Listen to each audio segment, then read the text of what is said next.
البطولة دي أنا هكسب مركز أول وهبقى بطل العالم إن شاء الله. هيظهر دلوقتي قدامكم فيديو، لو لاحظتوا كان من 35 يوم بالظبط.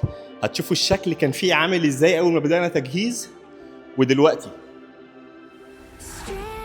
فرق كبير جدا ما بين الفيديو اللي فات والشكل كان فيه عامل ازاي ودلوقتي. الموضوع مش سهل انك تعمل كل يوم نفس الحاجة وتنتظر فترة طويلة علشان توصل للي انت محققه.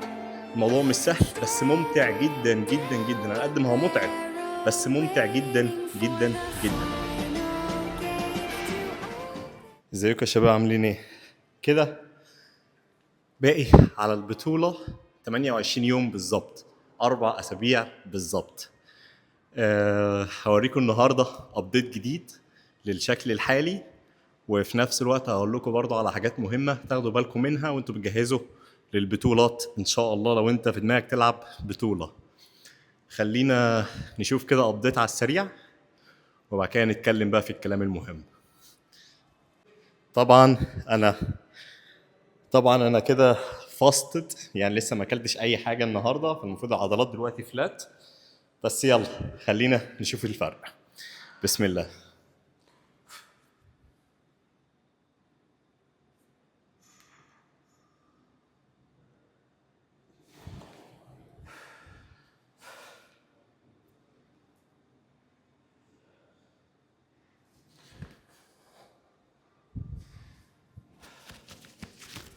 عارفين طبعا الشباب اللي متابعيني على الانستجرام ان انا عندي مشكله في ظهري، ظهرت مؤخرا، فمش عارف اشد ظهري قوي، لكن يلا بينا.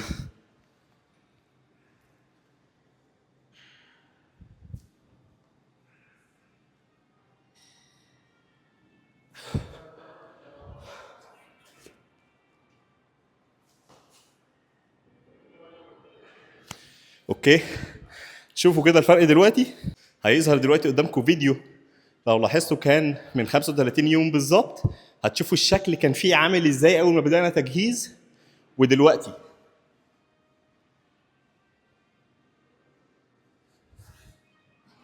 طبعا فرق كبير جدا ما بين الفيديو اللي فات والشكل كان فيه عامل ازاي ودلوقتي. التطورات دلوقتي بقت حاجة تانية خالص. بس عايز اقول لكم حاجة، البطولة دي انا هكسب مركز اول وهبقى بطل العالم ان شاء الله. عايزين نشوف بقى مين اللي هينافس على المركز التاني. مش تقليلا من اي حد، مش تقليلا من اي حد، بس هي دي المايند سيت المفروض تبقى عندك. يعني لو انت رايح تلعب بطولة وعايز تخش بس اللي هو نقول لك شرف المشاركة، عادي، اوكي، ده ترجع لك. بس لو انت عندك عقلية البطل وقادر تشوفها هنا وبتشتغل بجد ان انت داخل تجيب مركز اول وبس، ما عندكش حاجة غير كده، فانت كده على الطريق الصح في طريق البطولات دي. لازم العقليه بتاعت اي بطل بيشارك وعايز يبقى حاجه في المجال بتاعه، فمش عيب. هي ثقه، وثقه باذن الله من اللي احنا عاملينه، من المستوى اللي انا واصل له هتشوفوا مستوى عمركم ما شفتوه ليا قبل كده. هيبقى مفاجاه كبيره جدا. كده يا شباب باقي 4 أسابيع على البطوله. شايفين الشكل الحالي عامل ازاي؟ الكلام المهم اللي عايز اقوله لكم ان انت لما بتبدا تجهز لبطوله لازم يبقى عندك استمراريه. انت بتعمل الحاجه كل يوم، هي بتصحى تعمل كارديو، تحضر اكلك، تروح شغلك او ايا كان وتتمرن كل يوم. بتبقى في نفس الحاجه، بتتطلب منك تضحيات كبيره جدا. يعني خروجاتك مع اصحابك بتبقى زي الاول، انت نفسك بتبقى تحت ضغط.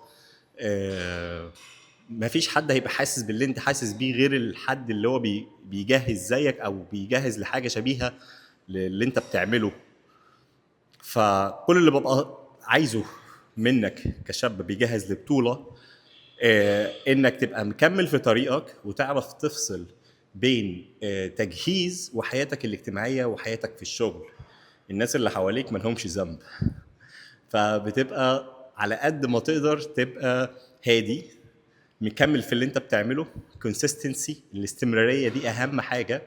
الموضوع مش سهل انك تعمل كل يوم نفس الحاجه وتنتظر فتره طويله علشان توصل اللي انت محققه، الموضوع مش سهل بس ممتع جدا جدا جدا. على قد ما هو متعب بس ممتع جدا جدا جدا.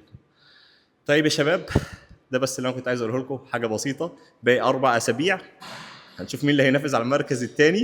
ان شاء الله احنا مركز اول وبس، مش هتنازل عن ده، وهتشوفوا قريب ان شاء الله. اليوم الاول هيبقى يوم السبت للبطوله، يوم 17/10.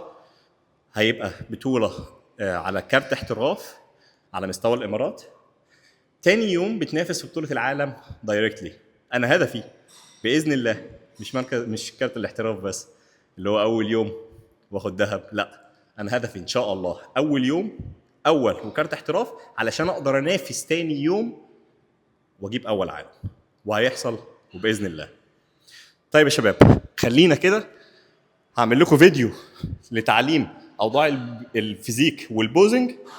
بس الفيديو ده هقفل الفيديو ده لحد هنا، والفيديو ده هنزله بكره ان شاء الله لتعليم اوضاع الفيزيك والبوزنج بالكامل. زي ما قلت لكم الفيديو الجاي اللي هينزل بكره هيبقى تعليم اوضاع الفيزيك بالكامل ان شاء الله. ما تنسوش بقى تعملوا لي شير ولايك وسبسكرايب وتتابعوني على الانستجرام ان شاء الله. وتقولوا لي لو محتاجين اي حاجه اتكلم عنها، اي موضوع معين هتكلم عنه، انا عنيا ليكم ومش هتاخر ان شاء الله. بس يا شباب، وي ار اوت، سلام.